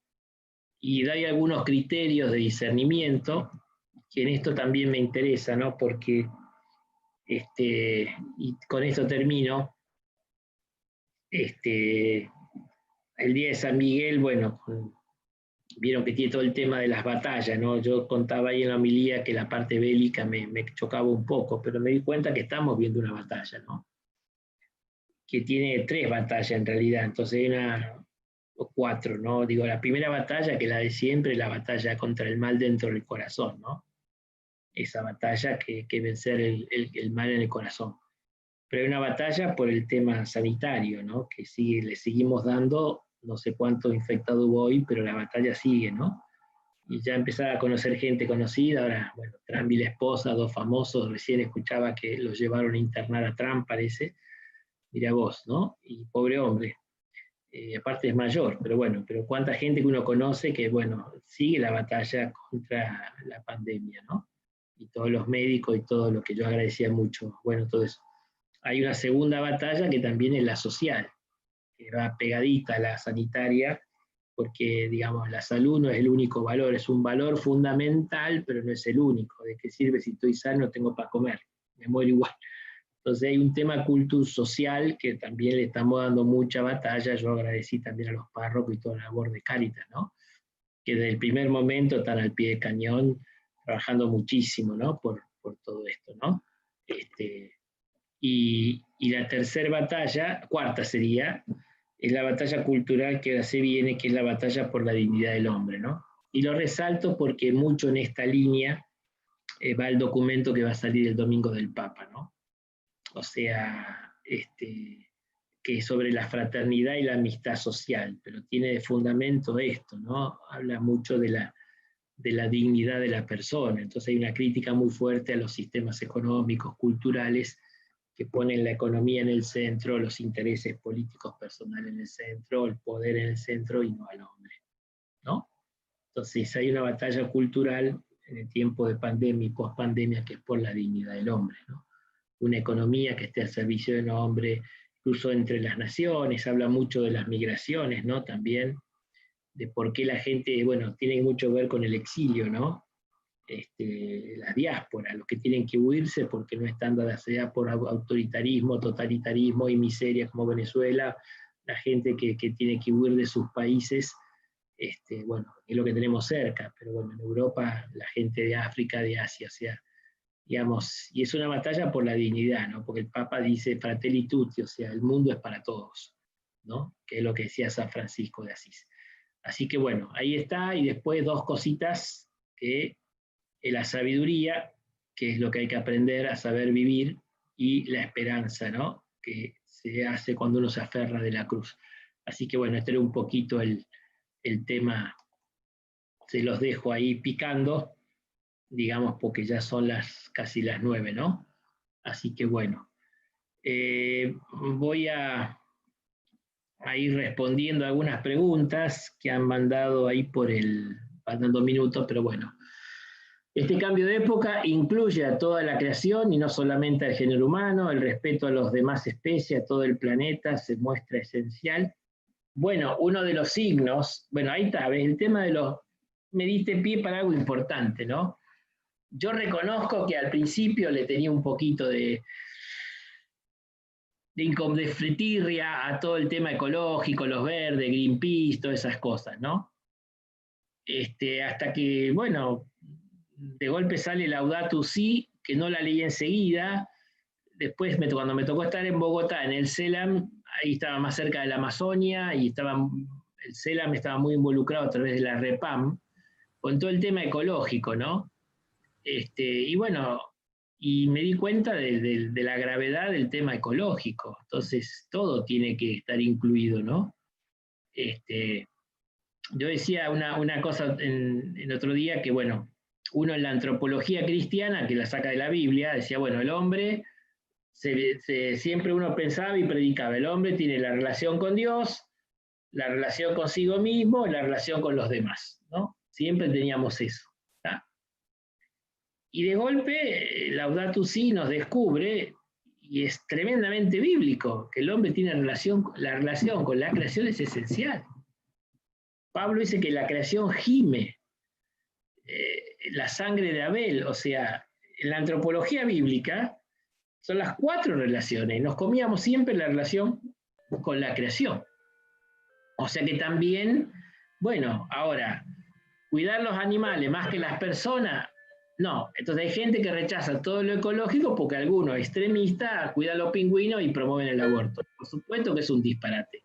Cuidamos la vida, toda vida, empezando por la pirámide de la vida, primero al hombre, y bueno, pero también están los animales y la creación, o sea, el ecosistema. ¿Ves? Que, digamos, el peligro acá es que, digamos, nos enojemos porque por ahí venga muy negativo todo lo que se presenta y no sabemos discernir lo positivo como ha hecho el Papa Francisco, que logró, y el gran mensaje de Laudato Si, que esta encíclica del domingo es una continuación, es que no hay un problema social y un problema ecológico. Van juntos. O sea, el mundo está hecho un basurero por el problema social. Entonces no se pueden tocar juntos. Y ahí Papa hace una acérrima defensa de la vida, de la concepción y todo, pero también el cuidado de la creación de la casa común. ¿Tá? Me parece, creo que va un poquito por ahí, ¿no? Ahí me dice, sí, claro, la oración yo me acordé también cuando hablaba, dice, sentimos siempre como en el Salve, somos los desterrados hijos de Eva, ¿no? En este valle de lágrimas, ahí hay un poquito esta concepción, digamos, cómo en esta concepción de que estamos exiliados, insisto, es buena, así como el exiliado, el mismo judío exiliado, el que tenía creyente se sintió exiliado, el otro se mimetizó enseguida y se volvió babilónico casi. Pero es una cuestión, y es verdad, nada es definitivo, y entonces siempre el hombre existencialmente es exiliado en este mundo. Busca una felicidad plena que en este mundo no te la da, entonces siempre algo falta. Pero no nos podemos ser fugitivos, ¿no?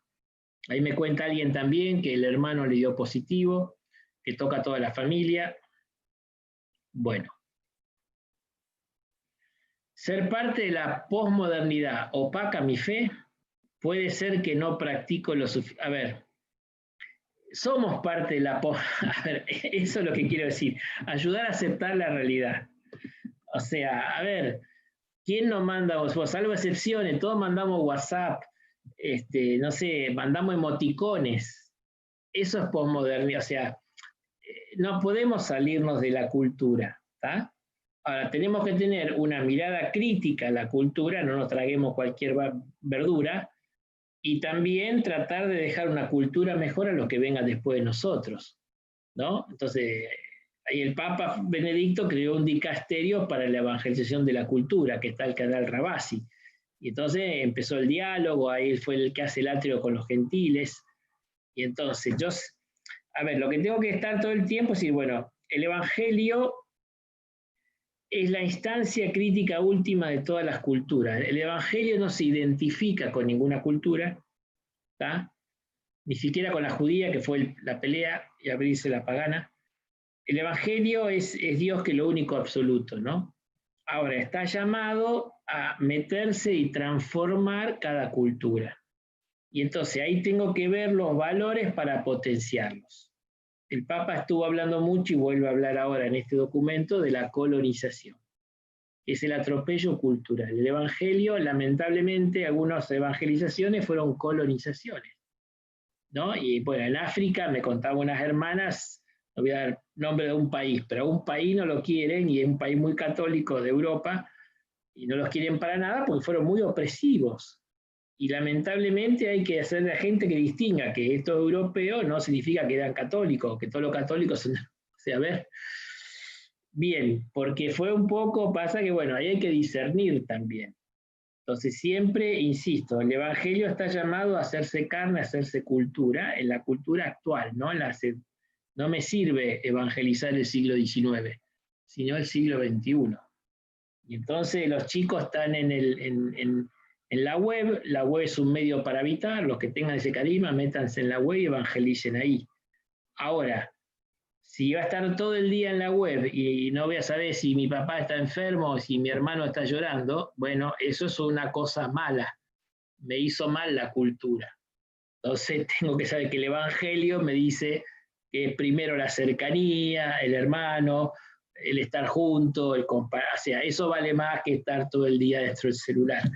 Digamos, es una cuestión crítica que tenemos que estar viviendo todo el tiempo, ¿no? Bien, por eso, la posmodernidad tiene valores y desvalores. Y yo, a la luz del Evangelio, que en realidad, como te digo, no es que hay antivalores, pero generalmente lo que pasa son, como decía, valores que están fuera de lugar.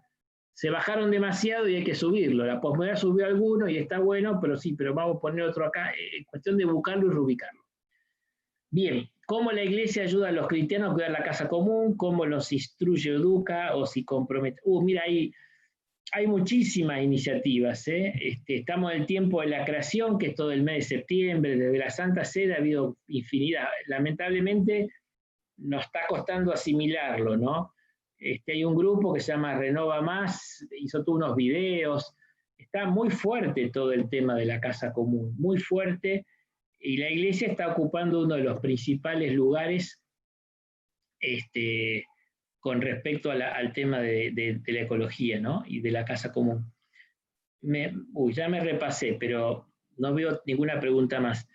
Le voy a contar una anécdota que a algunos les va a resultar interesante, ¿no?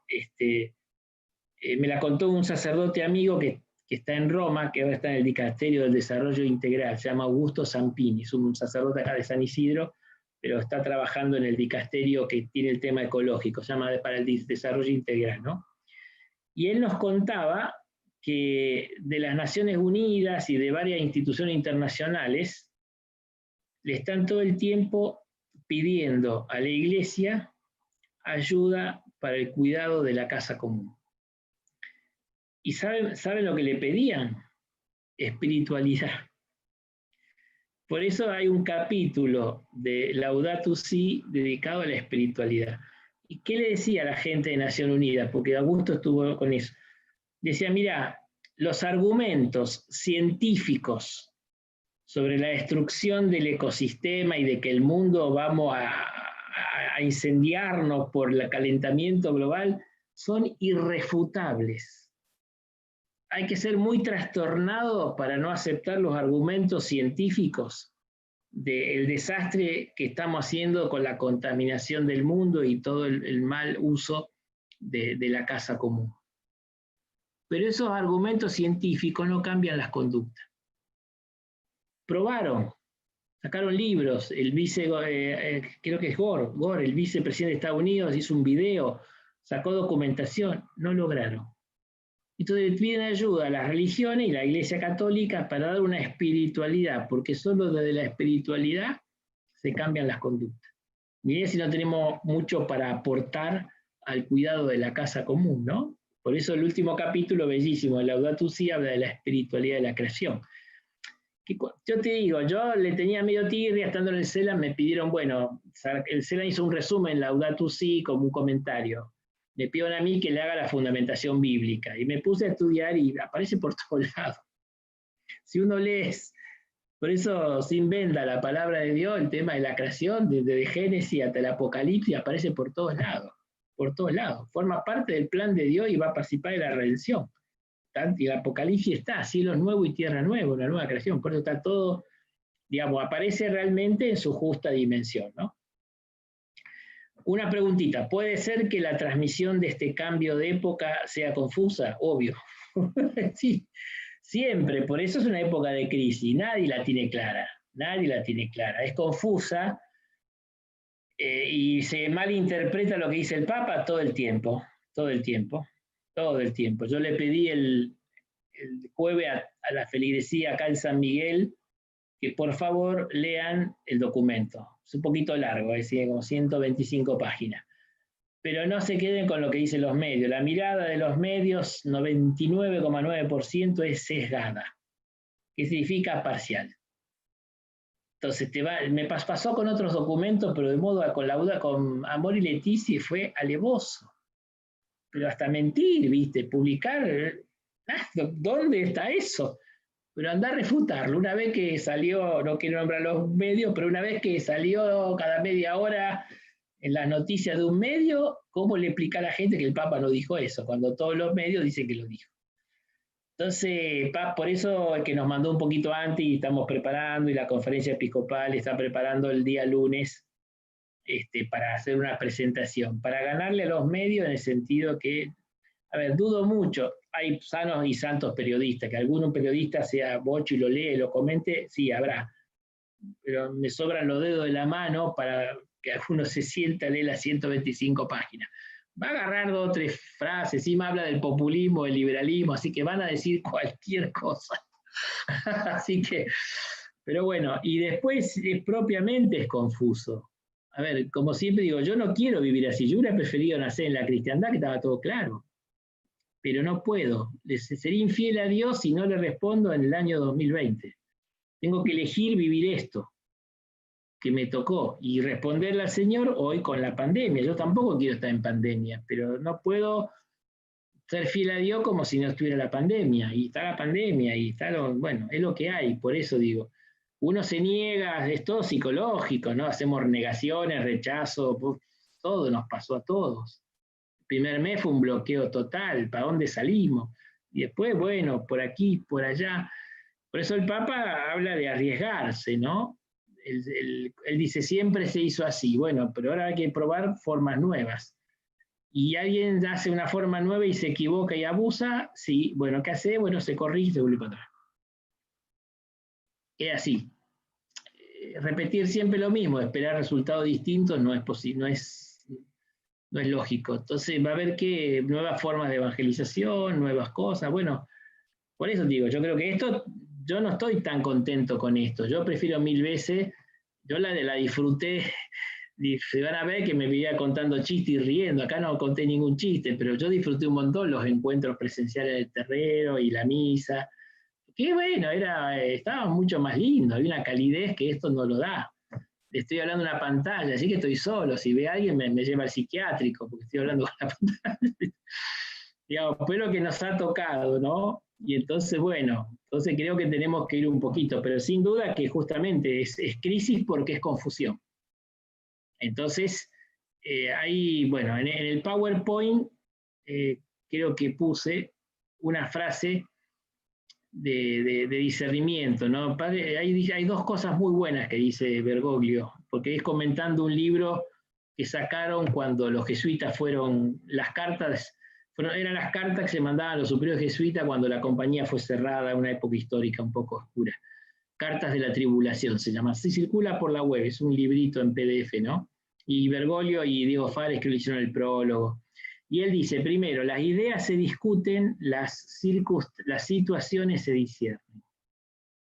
Ahí está en el PowerPoint que les va a mandar. Digamos, no es momento de discusión de ideas, aunque hay que tenerlas claras las ideas para poder discernir. Pero lo que hay que hacer es discernimiento de situación. Si yo me pongo a hacer un poquito de discutir ideas ahora, no, es una situación. Entonces el discernimiento es, bueno, a ver, transitoriamente, vamos para acá o para acá en este momento, ¿no? ¿Qué camino tomamos? ¿Viste? Hay que tener claro dónde uno quiere ir, pero por eso estamos haciendo discernimiento de situaciones, ¿no? Y esto va muy cambiante. Entonces el discernimiento va mucho a la situación concreta. Y segundo, dice el Papa, ojo cuando me meto el espíritu del mundo adentro, porque entonces me predispongo negativo, ¿no? Por eso San Ignacio insiste que para hacer discernimiento, primero que está bien purificado por dentro, ¿no? Porque es el corazón que ve. Eso que decía el Papa Benedicto. Si yo tengo puro el corazón, veo a Dios. Felices los puros de corazón porque verán a Dios. Si yo no tengo las cosas, si la confusión se me mete adentro, la proyecto afuera y genero más confusión. Entonces, primero, por eso decía escuchar a Dios, escucharme a mí mismo, primero tengo que pacificarme interiormente, purificarme interiormente, iluminarme interiormente para poder ser luz, ¿no? Y esto solo se hace desde la oración, desde la gracia de la confesión, del sacramento, o sea, digamos, cuando tengo el corazón puro, entonces voy a poder discernir por dónde Dios me quiere llevar o por dónde nos quiere llevar. Y a veces me confesé, estoy en gracia y no veo, ¿eh? Yo le digo, los primeros 2 meses, perdido total. Fue muy bueno lo del Papa, ¿viste? El Papa me dijo, bueno, no tengas miedo, tranquilo, eso me ayudó mucho, ¿no? Me parece muy bueno lo que dijo el Papa. Y después de a poquito, ahí yo le puse varios discursos del Papa, algunas cosas que él fue tirando, pero al principio no sabíamos qué decir, ¿no? Y todavía es transitorio. Pero bueno, 9:15. Fue un gusto. Bueno, tiene algo, ves que todo tiene su pro y contra, ¿no? Porque, bueno, veo Jaime están escribiendo de Entre Ríos, de otro lado, la veo ahí a Sonia de Santa Fe, lo veo a Roberto y Liliana de Gualeguaychú, o sea, hay gente de ahí de Rosario, veía también, ahí está Laura, mira, mucha gente de otros lados que nos está viendo y después están repitiendo, o sea que, bueno, ves que algo bueno tiene, ahí veo San Francisco de Córdoba, Gabriela Barbarini, o sea, ves que llegamos a otro lado. Viste, acá éramos como 300, pero todos de las amigas. Pero bueno, ve que tiene también algo positivo hacerlo de este modo. Bueno, espero haberlos ayudado. Muchas gracias por la paciencia. Muchísimas gracias a José María Guerre, que se ocupó mucho de la tecnología y de que todo funcione bien y funcionó bien. Muchísimas gracias al padre Guillermo, a Manuel Rivarola, que estuvo también como seminarista ayudando mucho con todo el tema tecnológico y la verdad que se pasaron porque anda muy bien. Así que bueno, también muchas gracias, monseñor. Que es la vicerrectora también ahí del profesorado que estuvo colaborando, Florencia y algunos más. Hay un montón, hay un montón de gente que estuvo colaborando, así que les agradezco un montón a todos. Muchísimas gracias. Y bueno, listo. Gracias, monseñor. Muchísimas gracias a todos los. Dejamos entonces con sus contactos para anunciarles el próximo curso que monseñor seguramente nos va a dar más adelante. Así que ya lo vamos comprometiendo de a poquito y quedaremos en contacto con todos los que se han inscrito. Les recuerdo inscribirse en www.profsma.edu.ar. Lo he puesto también en YouTube y en el chat para que ustedes estén al tanto con nosotros y poder introducirlos en próximos cursos. Le pedimos su bendición, monseñor, para terminar entonces, y muy agradecidos. El Señor esté con ustedes. Que descienda sobre todos ustedes y los acompañe la bendición de Dios Todopoderoso, del Padre, del Hijo y del Espíritu Santo. Amén. Amén. Pueden ir a descansar en paz. Gracias. Muchas gracias. Muchas Hasta la gracias. próxima. Gracias, monseñor.